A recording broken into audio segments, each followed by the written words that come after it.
Hey, welcome back, ladies and gentlemen, to another series of the Best Decisions podcast. I'm your host, Maurice Kelly, and I'm excited to be here with a guest today, an amazing guest at that. Rashawn, how you doing? Good. Thanks for having me. I'm excited to actually have you. You know, and I think you're bringing great content today, talking about financials and everything like that, financial literacy. Mm-hmm. And I believe that in the community that we're in, people need to hear that. So I'm very excited to actually have you here today. Thank you. I was really looking forward to this interview, and I think our viewers and listeners is going to be, hearing some great information today. Yeah. All right, so Rashawn, tell me a little bit about yourself.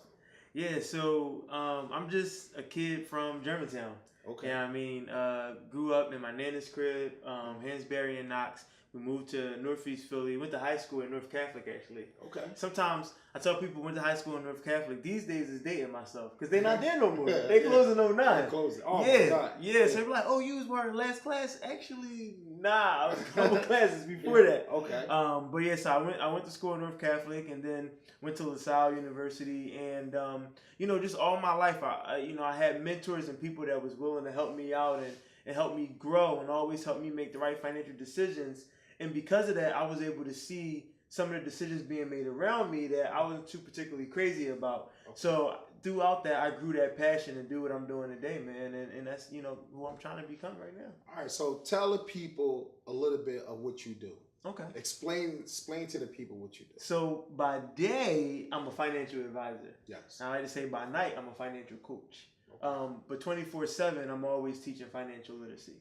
Mm-hmm. So what I mean by that is, as an advisor, I go more deep into retirement planning and, wealth preservation and creating a legacy for people. Mm-hmm. But, when I'm one-on-one in the houses with people, it's really about budgeting, understanding finance. It's a different language. Okay. You know what I'm saying? Yeah. And if you don't understand the language of finance, you have a hard time in this life. Yeah. People say, oh, I'm living check for check. Living check for check should mean that I still got a savings in the nest egg. Okay. But it doesn't mean that. Wow. So I'm here to just try to help us make sure when we say we live in check for check, that means we still got 3 to 6 months in the bank account somewhere. Wow. So I heard you say a lot of people supported you with finances along the way, like talked about finances and everything like that. So that's what made you get into that? Or? Yeah, I thought I wanted to be a lawyer. Wow. So, I mean, when I was a kid, I knew I wanted to help in some capacity. I didn't really know what industry I wanted to get in. Mm-hmm. I just knew I wanted to bring people together to help people from my community. Okay. And so I thought that meant being a lawyer. Okay. At my younger ages, I thought that meant being a detective. Okay. So I used to walk around with the Nerf guns, going in the back, doing, oh, Mom, I hit you with the Nerf gun. Like, boy, if you don't put that gun down, you know what I mean? Yeah, so, that's how it started, right? Yes. And then, what happened was in high school, I took an AP accounting course. Wow. And in that course, this is at North Penn. At North Catholic. North Catholic. Yeah. And then in that course, we had to pick a stock. Okay. And we had to watch it grow. Mm-hmm. In the meantime, I was working at AT&T as well. Mm-hmm. And I had a coworker that was like, Shon, you need to buy stock on Wachovia, it's dropping, blase to blase, you got discretionary funds. Mm-hmm. And so it went hand in hand with the assignment that I was doing. Yes. Man, I fell so much in love with finance and the stock market and, just from that. Okay. And so I was like, well, I'm going to go to school for accounting because I thought that's what accounting was because I did this in the accounting class, but it's finance. And everything just took off from there, man. And as I started learning different things about tax preparation and, how to plan properly and budgeting, I'm like, yo, this is what I want to do. This is where I need to be. I'm excited. It seems like there's so many things that goes into finance when you say tax preparation and everything. Yeah. I want to get into that. Yeah. Right, but take us through your journey. Now you in college, you go to LaSalle, you go to an accountant as a major. What happens from there as you start your journey? This your professional journey. Go ahead. The books. I'm incorporating what I'm learning in class with real life. I'm still at AT&T, and I'm helping people with cell phones, right? So they're coming in.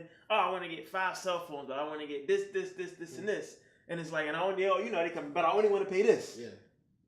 I mean, if this is all you want to pay, then this type of. Let me take you to this side of the room, because that side of the room ain't in your budget. Exactly. You get what I'm saying? So the consistency of that and like the importance of like having your cell phone accessorized, but like with a hard case. You know what I'm saying? Like, well, I used to call it an OtterBox. I don't even know if that's still out there. I still have an OtterBox on my phone. But there, there's different brands now. So I used to say, you can't leave, this store without putting an OtterBox on your phone. On an $800, $900 Exactly. But people do it all the time. They want to not get insurance. So that's where it started. I'm like, no, you got to get this $5 insurance. Yes. You know what I'm saying? And then part of what we had to do was we had a feature goal. So it was like at the time when text messaging wasn't as big, you remember you had the $5 for 200 text messages. Yes. Then you had the 1,500 like that, right? So part of my job was analyzing the bill and like, yo, you overpaying for text messages. Okay. Let me help you with this plan. I'm gonna save you $30. Wow. So you started at AT&T and started noticing how people were living out their means just working at AT&T as a regular sales associate. Yep. That's amazing. Yep. And then started putting it to the text that you were learning inside of LaSalle. All right, continue this journey. This is exciting. Yeah. This is exciting. I just want to let you know that. Oh, thank you. So as I'm doing that, and that was in Northeast Philly. Okay. Right off of Large and Castor. So you see all types of people there, all different races and creeds and income levels. But so you realize it's like one time you helping this family that wants to get cell phones for all 3 of their kids, but they can't afford it, so they just get 2, and the kids got to split it. Yes. And then you, right after that, you get this family that bring all 5 of their kids in, plus them and their husband, and they all getting iPhones. You know what I'm saying? And at this time, the iPhone was like iPhone 2 or whatever it was. That joint's still metal. You throw it and dust back up. You don't really need a case for it. But so I got to see that dynamic, and it's like, well, what's different between this family and that family? They coming in the same store, which means they're essentially from the same neighborhood. Okay. So, and it's really how we living. Like I said, going back to what I said, you can live check for check, but if you are you living check for check with 3 to 6 months in your savings? Okay. Or are you living check for check where if I don't have a job, I don't have any money and I got to figure out how to fend for myself? Wow. And that's the difference between the two, right? Yes. Because those people coming in, like they say, like, yeah, I'm getting them these iPhones and tell me a little bit about this unlimited texting plan. While the other people might get flip phones or whatever, but they got different texting on each because they all text differently. They can't fathom the idea of us sharing this text messaging plan. And it's all about the mindset. Wow, this is crazy. You already had me thinking, I'm going home and we're going to sit down and figure out our cell phone bill inside of this house and how much money we're spending on cell phones just around this house. Yeah, man. Just from the start of it. That's one of the bigger bills in the household, and it's so easy to still have everything we want on that phone and not have to pay as much as we paying, especially in this world, right? And just not to go too deep off, but the same thing with cable. Wow. In this world, in technology, things are constantly changing. Prices are constantly changing. Yeah. They have to stay competitive with their partner. Yeah, I have a $400 cable. Yeah, you should not. Not in 2019. Wow. Not when they're competing with the Slings and the YouTube TVs of the world, where you get everything you need for $40. Yeah. They have to compete with that. So what does that mean? You need to get your bill reevaluated because you can have everything you watching right now for about $200. So after this show, I'm coming to you. Okay? You kidding me? So go ahead. So now you're there. You already told me I got to get my cable bill done. I got to cable bill. So gotta look at the cell phone. Already from this interview, I'm like, all right, I got cable to worry about. I got cell phone to worry about. And you're not going to change your lifestyle at all, but you're about to save $200-$300 $200-$300 a month. That's amazing. So now you're at AT&T. You're noticing all this different stuff. Now you're coming to the point where you're about to graduate LaSalle. Take us through that journey. You graduate in LaSalle. You put your hat on. I thought I was going to be a budget analyst. Okay. For Johnson & Johnson or something like that, where I can look at their financials and say, here's where you need to shave. Here's where you need to add. Here's where you need to cut. My school advisor, pulled me in and said, Rashawn, I think that you're better with one-on-one. You're very personable. You do a lot of work around the school. I am a part of Phi Beta Sigma Fraternity Incorporated. Right, so my senior year, I was vice. Blue Phi all day.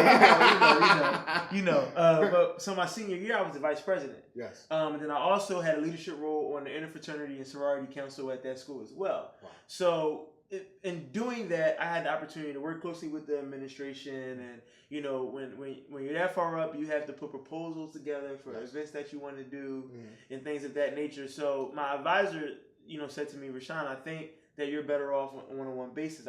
You should look into banking. Okay. That way you can help people on an individual basis. Wow. So I did. So I applied to Wells Fargo, Citizens Bank, Bank of America, all of them. And then you notice you said Wells Fargo and not Wachovia. Yep, right? Exactly. So you probably should have went on that stock that we're talking about. Go ahead. Well, no. Rewind back there. It was the best investment I ever made. because when the stock plummeted, I purchased more. Yes. And it went from $17 to what's it, 62 or something like that now? Wow. I have not touched that stock. So you did purchase the stock? Oh, yeah. Oh, yeah. Great. Oh, yeah. Oh, yeah. I took that advice. Oh, definitely. Definitely. Yeah. Oh, that's amazing.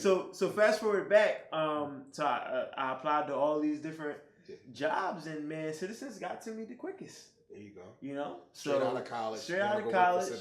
Went to go work for Citizens. How is that? Working in the banking industry, you got all these customers coming in. You got people complaining about overdrafts. Man, it was completely different than I thought it was going to be. Okay. You know, they had me behind the teller line. You know what I'm saying? Doing teller work. Handling. I'm like, I'm not supposed to actually handle money. I'm supposed to be handling this fake money, like, behind the computer money, not. Yeah. But it was a task, but it was enjoyable because it took me back to when I worked at AT&T. Yeah. I looked at it as the bank accounts was the cell phones and the savings accounts and all the other things that you needed to ensure you had the right financial setup was those accessories. Wow. And so I just kind of took what I knew and learned from my life at AT&T into the banking world. So when I sat with people who was like, oh, I just want to come open up a checkings. By the way, it's a checking. Yeah. That's like, no, you want to open up a checking account? Yes. You know, correct to know without even letting them know.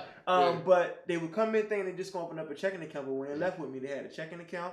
They had a separate checking account for their bills. Okay. And then they had a savings account. Okay. And so we set up at the time what we call, let's say systematic savings, where when they set direct deposit, I said, listen, you had 10% going to your savings, you have another 20% going to the secondary checking. And when you look at it, trust me, you're going to be proud that you did it. And that's what I did for my clients for a long time. And yeah, man, it was. But you have those clients that I'm one of those guys that, hey, that checking account got really low. Let me go over here to this savings account. Let me grab a couple dollars out of the savings account.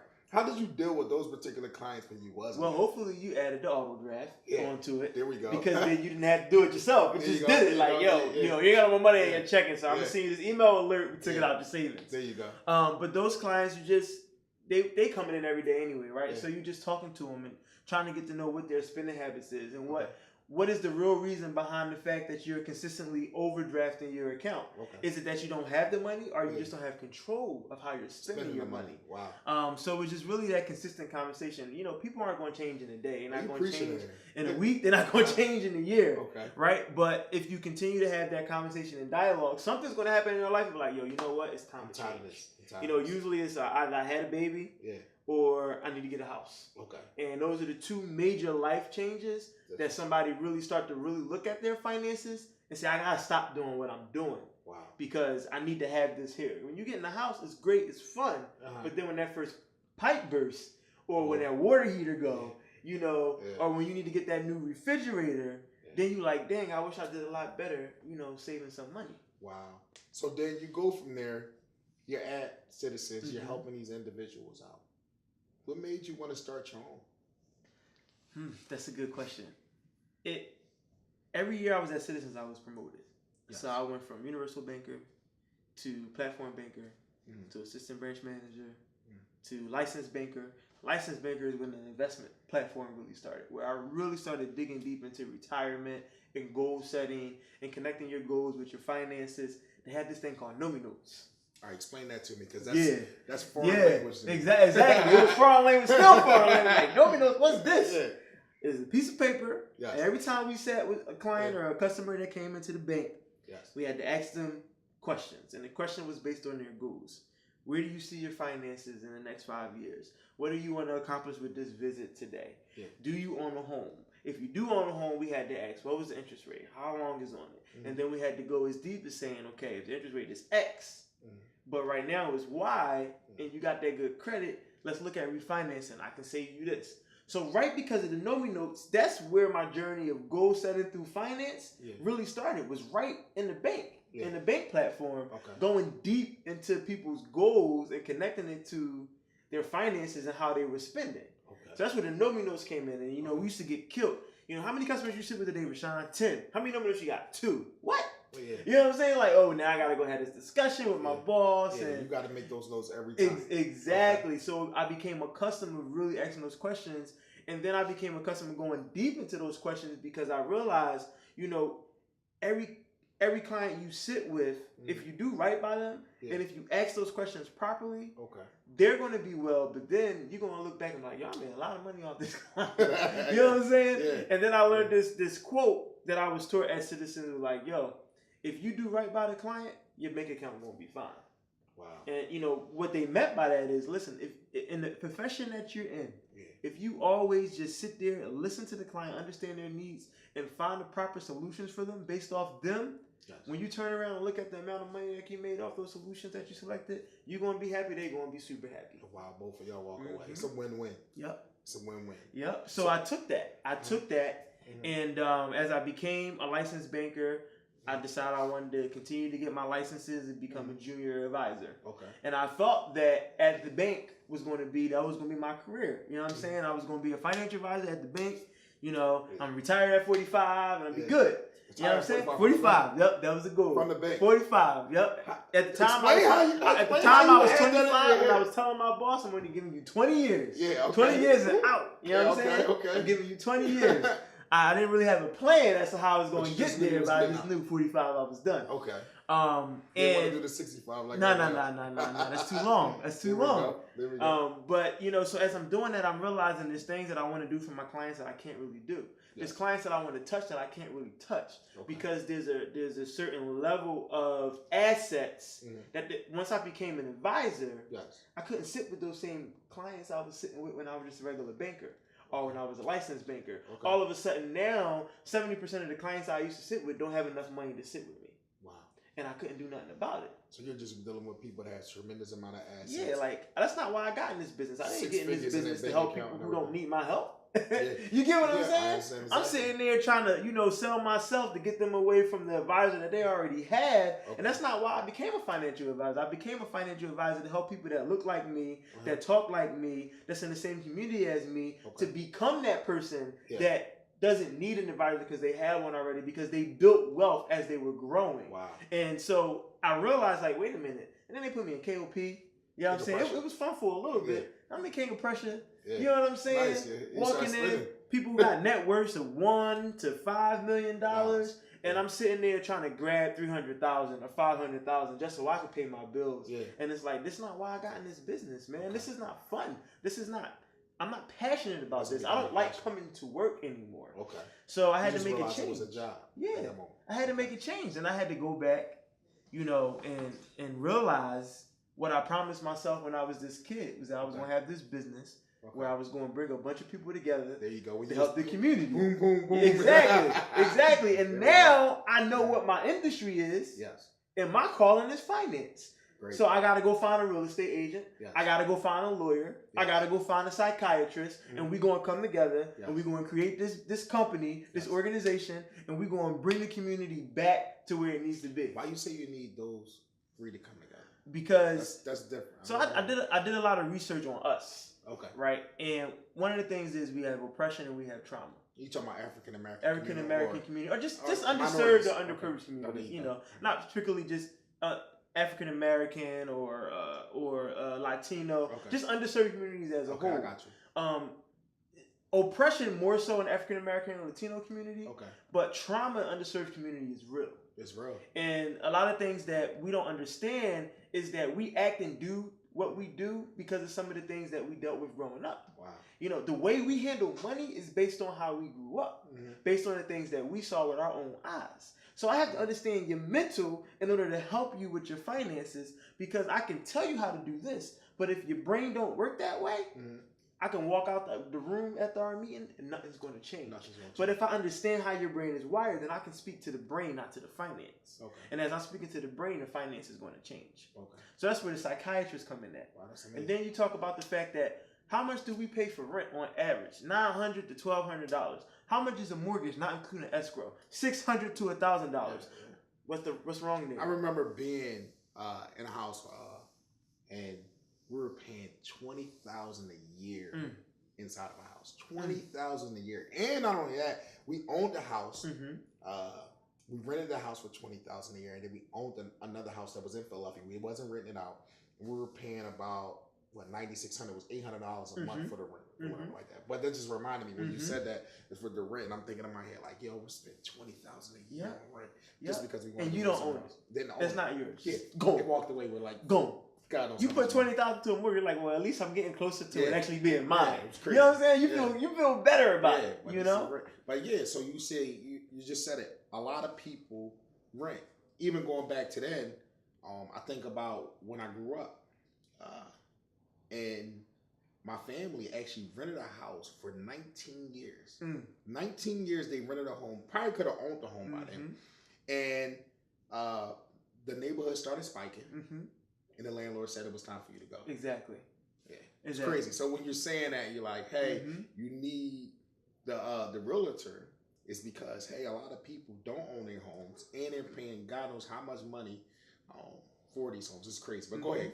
Yeah, I mean, that takes me back to, I did a reenactment of the I Have a Dream speech for Martin Luther King Day. Yes. And I released that on my Instagram. It's on my YouTube. It's everywhere. Yes. But one of the things that I said, part of my speech was we need to change the definition of gentrification. Okay. You know what I'm saying? We need to make sure that we're making us change from right where we stand versus kicking us out. And what I mean by that, we do need to gentrify our neighborhoods. Yeah. But by teaching and educating ourselves so we can stay there and we can build it up from within versus us getting kicked out and having somebody else build it up. You get what I'm saying? I understand exactly what you're saying. So, that's important to me. All right. So you're talking about, hey, you got the realtor and you got the, what'd you say, the psychologist, right? Yep. Mm-hmm. And then there's y'all three. How does that work when you're creating something like that? Amazing. Okay. Man, we just did a workshop at a church in Chester. Okay. And we all came together. And oh my gosh, man, it was 25 people there. I mean, the energy in there. You know, I'm religious, by the way. Okay. You know, I wouldn't say like, oh, you know, some people like, but no, I truly believe in God, and without God, I wouldn't be where I am. Yes. And I pray and I read my Bible. Yeah. And you know, I don't know because we was in that church, but let me tell you something. Yeah. Yo, we was all like, we was like, what's going on in here? Yeah. But y'all gonna learn something today. Exactly. And it was so powerful, and that's what I love about. You know, I keep people around me that has the same goals and core values as myself. And when we all came together to bring that information to the community, they took it in very well. Okay. But it's electric. It's electric, yeah. It's electric. Yeah. You know, because the realtor I work with, Super Dave from Super Realty Group, I mean, he has the same goal in mind. Yeah. You know what I'm saying? So, you know, the psychiatrist that I work with, she has the same goal in mind. The credit repair specialist that I work with, that's why she got into business, because she wants to help her community. Like, we all kind of do what we do. Somebody come to you, right? Mm-hmm. They get to speak to somebody about helping them the way they're thinking. Mm-hmm. You saying, hey, you're going to deep dive into their finances. Yep. And then not only that, you got a credit repair specialist. Yep. Where was you at for my mother? I was probably still in college or high school or something. Mom, don't take this offensive, but grandma. My grandma's probably rolling in the grave right now from that. And that's the thing, creating generational wealth. Exactly. You know what I mean? And I think, you know, it starts with us. Uh-huh. You know, no offense to our parents, but it's too late for them. Right? First of all, again, studying our people, it's hard to change their mindset. It's easier to change our mindset. Okay. You get what I'm saying? And I'm going to be honest with you, I don't have time to waste spending hours and hours and months trying to change a 50-year-old's mindset. It's cool. I just go to your son. So you know what I'm saying? You're targeting. So it sounds like you're targeting millennials. I'm targeting millennials. That's what, we call my ideal client. Okay. Right? Because I think first of all, you know, we're the largest population in the world. I don't know if you're aware of that. We're 3 times larger than the baby boomers. What? I don't know if you're aware of that. Yeah. So, you know, we have the power to make a difference. Wow. You know, they say that last year we controlled $3.39 trillion of buying power in the U.S. I didn't know that. Millennials is everything. Mm-hmm. I'm targeting them now for business. Yeah. Exactly. That's crazy. That's the way to go. But at the end of the day, you know, we're the ones that's are not starting families. That's why there's a shortage on kids to go to school because we're not having babies. We're focusing on our career. Okay, so what? Yeah. It's 1 million trillion of us. Well, some of us will have babies, yes, right? Yes. But the thing I'm one of them that had the baby. Yeah. Yeah, they got me. They see me coming. Yeah. So millennials right now, we're 2019, so that's 25 to 38. Yeah. Right? That's a huge chunk, but that's also the age where you really start to mature and understand. Mm-hmm. And remember I said the 2 life changes, right? So have a kid. So that's one thing that I'm going to ask you about. Mm-hmm. Millennials are not buying, right? Mm-hmm. A lot of millennials would rather rent because they watched their parent go through what they went through a few years ago with the recession. How do you change that mind frame? A part of, or is it because, like you said, they'll go through a point where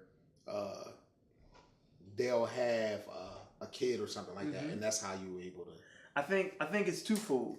Okay. One is us as millennials, we're indecisive. Okay. So we make on average 5 career changes before we're 30. 5 career changes. 5 career changes before we're 30. Wow. So when it comes to renting, if you're not sure if you want to stay in Philly, you might want to move in Atlanta. Yeah. The mindset might be, I'm a rent because I don't know how long I'm gonna be here. Then I come in and I say, well, how about you purchase somewhere where you know you might be able to easily get somebody else to rent. So when you move, you have income coming in while you living somewhere else. Passive income. Exactly. Now, going to the credit card. You got a $1,000 credit card. You got a 20% interest rate, right? Say you max that credit card out like most of us do. There we go. You get what I'm saying? Talk to the people now. And you already got an annual fee of $75 a month, and you think that's all you're paying for that credit card. No. You're probably paying somewhere between $50 to $30 a month in interest for that too. So that $1,000 credit card becomes a $1,100 credit card. It becomes a $1,200 credit card. That becomes a $1,400 credit card. That now becomes a collection item because you can't afford to pay it anymore. You can't afford to pay it. Wow. Boom. And then the credit drops. And then the credit drops again. So now we have a baby or 2. Okay, there we go. You know what I'm saying? And this house that I'm renting right now, the landlord is tripping, or I'm in Fishtown, okay, and the landlord just received this great deal for somebody to purchase my home, and I'm getting kicked out, and I got 2 kids. What's my options?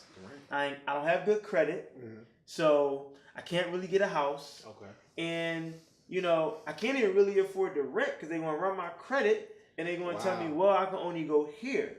But I make too much because I'm just bad with money. Okay. So I can't afford any of these other options that everybody else is getting too. Right? All right. So now what? Wow. Credit is expensive. Credit is expensive. Wow. When you have good credit, you have more flexibility. You can make better, sound decisions financially. Wow. That's the importance of good credit. I remember coming out of college, and I bought my first car. Go to the dealership. I call this dealership, right? And I call this dealership. It was over in Jersey. And I'm like, yo, I want this Aurora. I like this Aurora. It was gold Aurora, everything like that. So I get over there. God has said, yeah, you approved, right? I said, I need my payments to be $300. He's like, not a problem. It's going to be $300, right? I remember making it to Jersey. I get there. The guy still ain't telling me the interest rate for the car. Ain't saying nothing about the interest rate. And I knew to like, yo, get a low interest rate. I went somewhere, somebody said 20%. I'm like, nah, I'm paying 20%. Somebody said 15%. One guy says 10%. And I'm like, even that's still really high. But I'm like, I'm straight out of college. I get over there, and this guy sees me with this car, and he's with his family. He said, listen, I'll give you $500 for that car right there before you get into it. And I said, no, I'm going to keep this car. I go back there to the finance person. We start writing. I start signing off everything. It was 24.9%. For a car. For a vehicle. I said, what? Not only that, the guy looked at me. They said, they ran this line to me. Hey, you could come back in 6 months. You could refinance. That's the line, right? Yep. So I remember this straight out of college, right? Yep. So I said, all right, cool. I come back out from signing all the papers. The guy is there with his family again. He said, listen, you sure that's a V8 engine? He said this to me, and that's when gas was going crazy, right? He said, that's a V8 engine. He said, you sure? I'll give you $500 cash right now, and you can go look for another car. I said, no, I want this car. I got in that car, and I remember rolling the windows back, and I gave them a car that I owned. Yeah.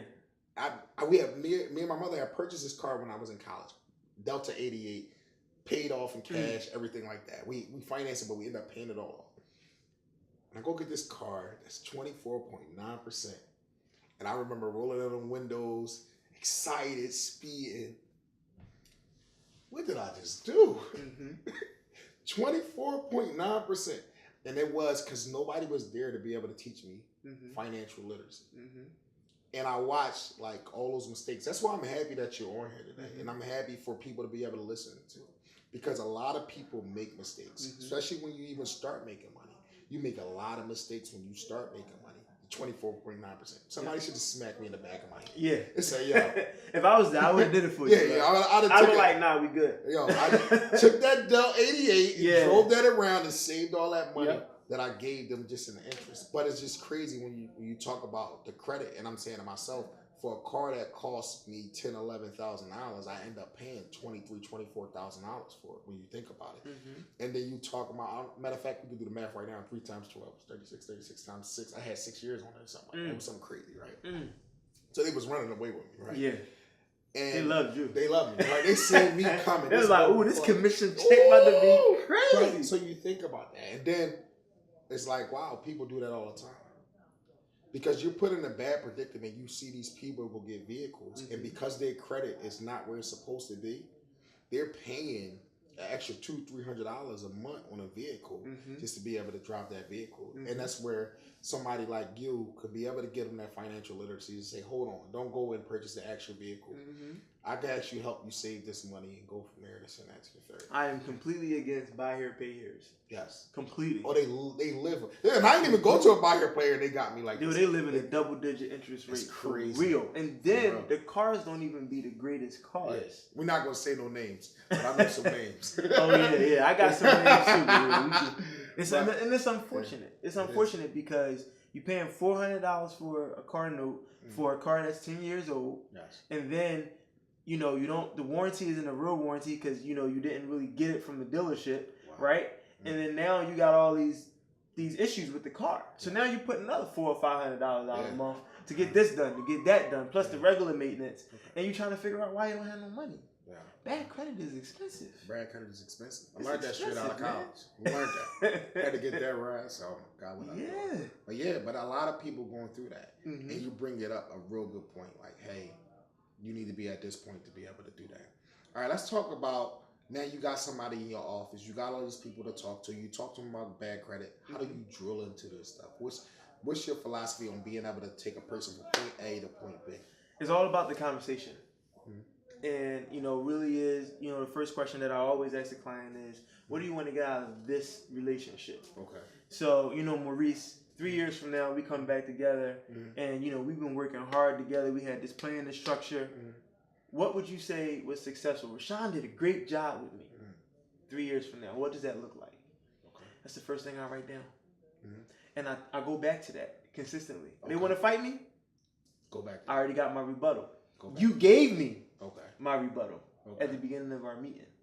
You know what I'm saying? So that's really what it's about. You said you had these dreams and goals. You're not going to be able to accomplish them with what you're saying to me right now. You know what I'm saying? So the first thing I like to do is, because I don't like to fight with my clients, is always give them what they want for less. We already talked about it. I said it to you at the beginning of this podcast, right? The cable and the cell phone bill. Yes. You can still have everything you want, and I just saved you $200-$300. That's what I do. I look at the cable, I look at the cell phone bill, I look at the credit for the car note, I look at the car insurance. Those are what I look at first, because I know I can chop them down and not change your lifestyle. Wow. So if I can take $500 a month and give it back to you, Maurice, what would you do with that? Oh man, $500? You don't got to change nothing in your life, but I just freed up $500 for you. Man, I could do a lot with $500. What would you do with that? With me? You know what my clients do with that? They give it to me. So that way I can help them accomplish all their goals. Wow. They don't really give it to me. What I mean is they give it to me to put a plan together. Okay. So it's their $500, but now that's being utilized for them. Exactly. Wow. Exactly. I put it into a strategic saving strategy that's going to help them accomplish what they want to accomplish, whether it be short term or long term. All right, when you say saving strategy, break that down for me. There's multiple ways to save. You can just throw money into a savings account. Some people, they had their little buckets. You know what I'm saying? A little water cooler. Some people are like, listen, I'm purposely going to carry cash.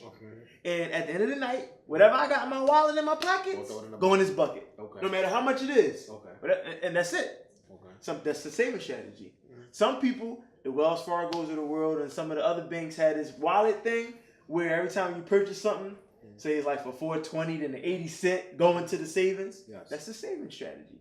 Okay. Some people say, I mentioned earlier, I'm gonna take 10% and just have it direct deposit it into my savings account. Mm-hmm. That's the saving. So different ways to save.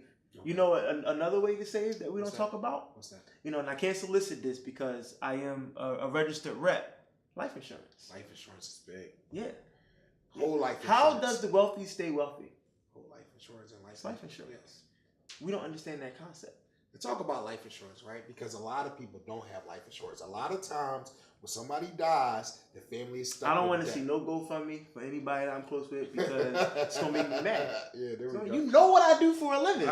You feel me? Like, why didn't you talk to me when it wasn't too late? Now it's too late. And you're like, Rashawn, can you save me? I mean, I probably can, but I'm gonna do it with a little, attitude. Definitely, you know what I mean? I'm gonna do it with a little attitude. Okay. But it's important. Not just, that's what we have to deal with in most cases, and then now we're fundraising for a funeral. Okay. All the time. We see that way too much in our community.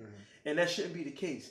But life insurance can put your kid through college. Life insurance can help you with supplemental retirement funding. Life insurance can help you in emergency 5-10 years from now. Life insurance can fund your new business venture. Wow. Explain that. Now I understand it, right? Because the whole life insurance and that you're paying it and everything, it continues to grow and everything. I want you to help the viewers and listeners to understand life insurance. Understanding life insurance that you're talking about, how it could be able to. I'm gonna make it simple. Okay. You create your own bank account through life insurance. Is one way. Okay. Okay. How do you do that? I'm just going to use $100 a month as an example. Perfect. You put $100 a month into a life insurance policy that say gives you a $10,000 death benefit. Yes. You're young. So the $10,000 death benefit, the cost of insurance is really only $20 a month. So what's happening to the other 80 that you're putting into the policy? It's going into this bucket and being invested conservatively, probably at an average 3 to 6% rate. That's yours. Wow. That's yours. Wow. That's amazing. So the problem is, in our community, we pay for the cost of insurance and no more. Or we'll get term insurance, which has no cash value. No cash value. So you can have whole life, like, the whole life is expensive. So understand, viewers and listeners, term is, they give you a specific amount of time. I might be saying that. I always say it wrong. From, like, let's say 20 years. And hey, for this 20 years, you're going to pay $50 a month. And then at the end of that 20 years, you walk away with nothing if you didn't pass away. Yep. Well, whole life insurance, you're actually paying into a policy. That policy lasts for the entire part of your life. You can go to a point where in 20 years, it's paid off, actually. And if you want some money from there, you can go in there and pull some of the money out. Yeah, so whole life insurance is definitely different. Now, the policies are different because with term, you actually get more bang for your buck if you did pass away. Yes, that's true. So you get like $1 million policy. Right? So my kids got a couple $1 million policies on them, right? And if you go early, they good. Go. If I go before 60, my kids going to live like kings and queens. Yes. But I do have whole life insurance. Where it can be able to support them. Well, yes, I understand exactly what you're saying. Yeah, I like to say, don't understand that. You term has its purpose, and we should have term. Yes. Term is like car insurance. We get it, we pay for it, hoping we never have to use it. Yes. That's why it's so cheap. Wow. Whole life, we're guaranteed to use it. Wow. Either we going to use it or our kids going to use Somebody going to use it. Somebody going to use it. That money is coming. You know what I'm saying? Yeah. But we get term hoping we don't have to use it. Like when we buy that house, we also buy a term policy to cover the value of that house. Wow. So that way, I don't have to sell the house if there's still a mortgage on it. I can take this term policy when my dad dies and pay off the house and keep the house, and now I have the asset that's completely paid off. Wow. That's how term comes in. You know what I'm saying? Exactly. Term covers 10 years of my mom and dad's income in case they both were to go, God forbid, they were in a car accident and I'm only 10 years old and I still got 10 more years before I become an adult. Guess what? My parents put a term policy 10 years of their income on. So now all I gotta do is give it to an advisor like Rashawn and then just have, each salary come out each year pumping out to me on a monthly basis so I can still live the life that my parents wanted me to live. Right. So not solicited, by the way. So here you go. So now we're here.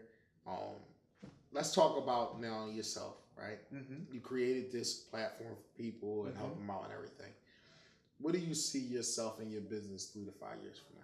Man, 3 to 5 years from now, I want to be known as the financial guy to go to in the tri-state area. Wow. I want everybody to know you go to Rashawn for any type of finance help you need. He's going to either help you or get somebody to help you. Yeah. You know, I want to be, you know, that guy that when you simply like, yeah, I need finance. Oh, that dude, Rashawn from Shon LLC, man. Experience Shon. You got to go see him. That's where I wanted to be. You know what I'm saying? I want to be the guy that the mayor talks about, that the governor talks about, that is doing something so big in the community that is making a splash nationally. Okay. That's the 5-year plan. All right. That's the 5-year plan. There we go, man. You got anything to say to your viewers? Can you let our viewers and listeners know exactly where they can be able to find you on your Instagram? Definitely. Experience Shon everywhere. So Instagram, Experience Shon. Facebook, Experience Shon. LinkedIn, just for Shon Howard. There's no business page for LinkedIn. There we go. And then also check out our website, please. www.experienceShon.com. We got a lot of great things going on in that website. We're revamping it now for you guys. We also have accountability journal coming out to help people understand their passions and their goals, and then putting a plan together for that. And then we're going to give you a coach to go through that 120-day plan that's in that book. In order for you to learn more about that, you gotta be a subscriber to our website. So please go to our website, subscribe. We're going to have quarterly newsletters with different tips and tricks. And man, I'm just excited about what we have going on. It sounds like you got a lot of stuff going on, some real exciting stuff. I might go there and subscribe to that website as soon as it's over. Please do. What's your goal and planning on supporting them when they walk into your facility? Go from there. When you guys walk into my facility or our coaching session or advisory session, I want you guys to just walk out excited. If you learn one thing from that session and you're able to make one life change to help you financially, then I'm happy. Because you're going to take that one thing that you learned and you're going to teach it to a little cousin or a little brother or a sister or to your child, and they're going to teach it to somebody else. And as long as that trend continues, then we'll be able to be better for our children and their children, and then we'll be great 10, 15 years from now. All right, so once again, I want to just say thank you. Yeah, man. I appreciate you for coming on the Best Decisions podcast. Definitely. It's the best decision I made today. There we go. I like that, man. Thanks a lot, viewers. Definitely. And our quote for today is from Benjamin Franklin. Beware of little expenses. A small leak will sink a great ship. That's our quote for today. And stay tuned for the next episode of the Best Decisions podcast.